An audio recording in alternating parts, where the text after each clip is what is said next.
Chapter 8 The Confession. I didn't know what to say. She loves me? Everyone was staring, even Flash. You. Wait. How long? Since I first saw you through that mirror.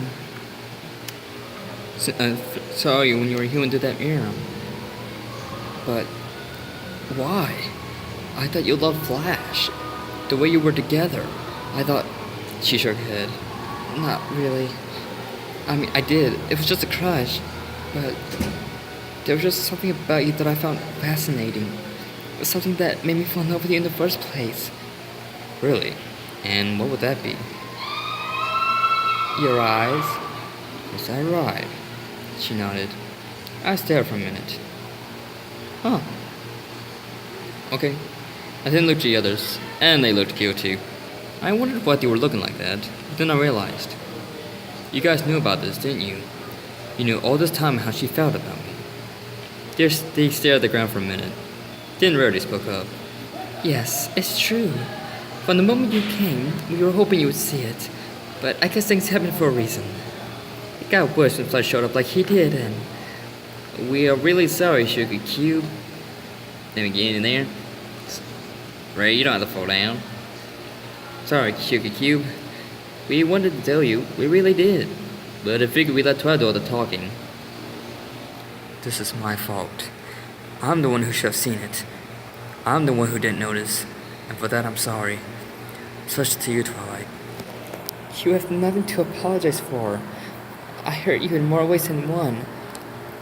Truth is, I went out with Flash because I didn't know what to do. And I panicked. And I didn't know how you felt about me. So it doesn't matter now. At least I know the truth. So no harm done. You go back to Flash. Everything will be back like it should be. But what about you? I'll be fine.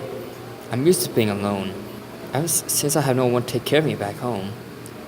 Twilight then thought of something. I noticed something. If you're alone, what happened to your family?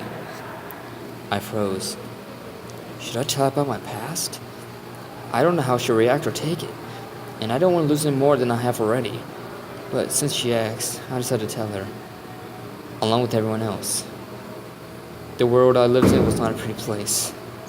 Just like there are good ponies and bad ponies here, it's the same background I'm from. Good humans and also not so good humans. It affected everyone, especially me. Great examples of that human was what you might call a mercenary, or people who didn't get their money back would get another way, even if they have to hurt the person to do it.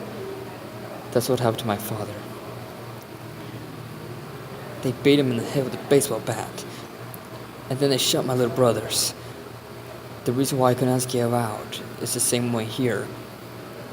I was a coward. There was nothing. I couldn't do anything. I didn't want to die either. And before I knew it, I was alone. And that's the reason why I came here. Once I finished my story, everyone was silent, except for a few open mouths, and fear ran across their faces. Matt, I'm so sorry. If I had known, I would have... She couldn't take it anymore and cried on my shoulders. Not out of pity, but of sympathy and pain. I was already shedding tears. Like I said, it doesn't matter anymore. You got everything. Your friends, Flash, and even a home. So don't waste your pity on me. The others were silent. Then Nan spoke up. You're not alone. You have us. Yeah, dude. We wouldn't even have a place to hang out at if not for you. Face it, we would be lost without you. They are right. You inspired us to find the one thing we're all good at. And to me, that's worth it. You are the best friend any pony could ever have. Yes. Back home, I was shy and afraid of trying to fit in. But you accepted me for who I was. Chose came up to me and helped me up. Listen, you and I have been friends since our high school days. And because of you, I was finally able to make a new life for myself. And managed to get something really good out of it. He looked at Pinky. And she walked towards him and put her arms around him. Yeah, thanks to you. I love my Charlie, and he's also a great cook. Don't you see? You have a good life here. Don't throw it all away. We're here for you, just like you have been for us. Yeah, pretty cool too. You proved that to us by defeating Chrysalis and our minions by yourself. Well, I had a little help from you guys. Celestia walked over to me.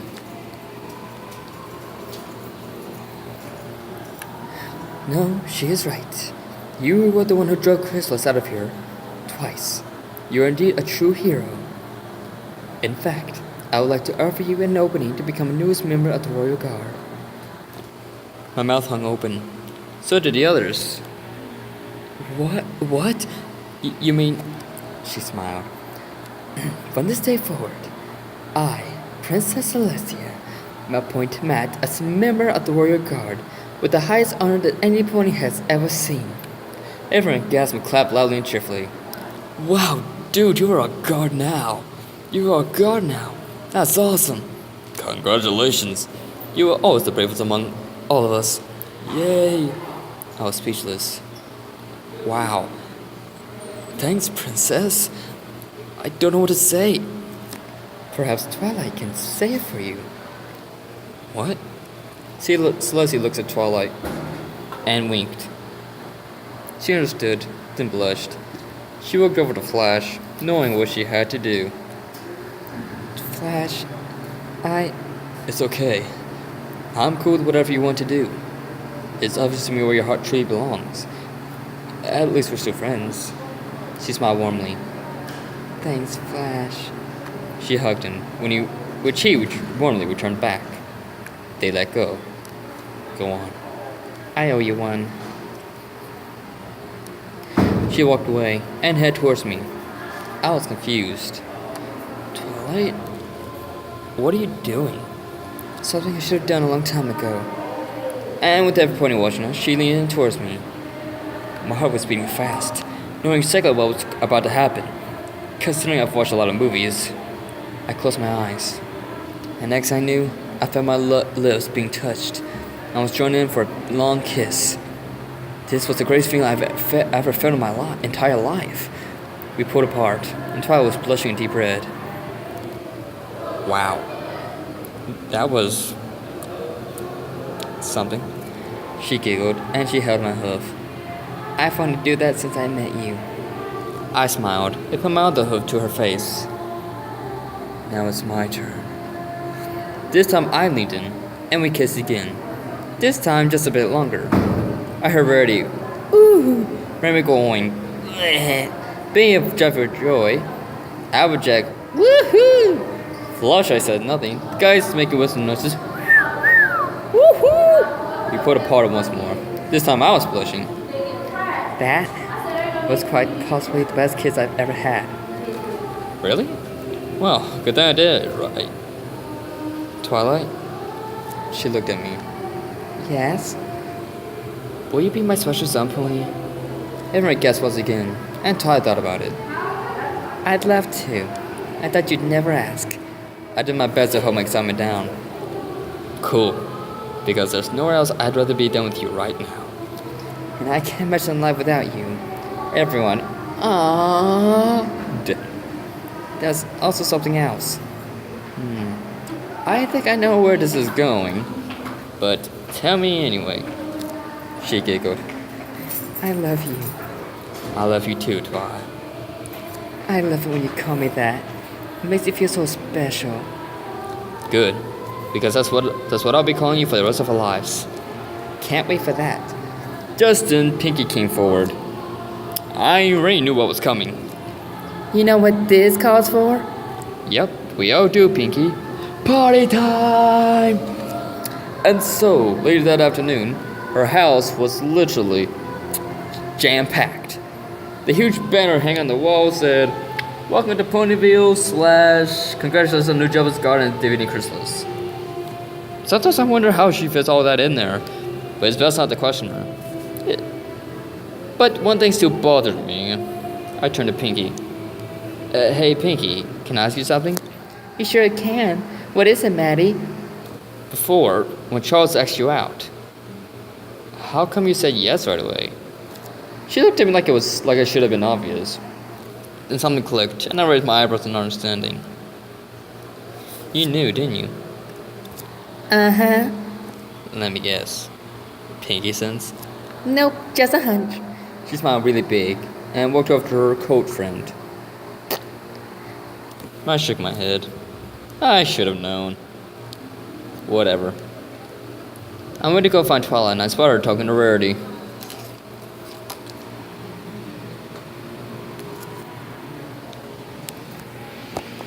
She noticed me. Oh, there you are, Matt. Come on over. Okay. I carried myself over and I ended up talking to her. I got a hand to you, Rarity. You really came through for us. Don't look at me, darling. You did all the work. And besides, you two make quite a couple. I'm just so happy for my two best friends. Well, I appreciate all the saying. So, thanks. She hugged me, and I returned it. Let me know if you need anything at all. You know where to find me. She left us alone, until I put her hoof around mine. Why don't we go home? Sounds good to me. We left the shop and head home for our castle. We entered and we went for her room.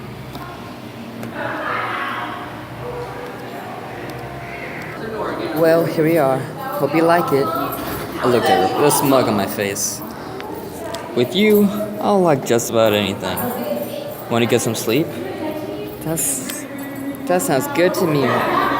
That sounds good right about now. I'm pretty tired.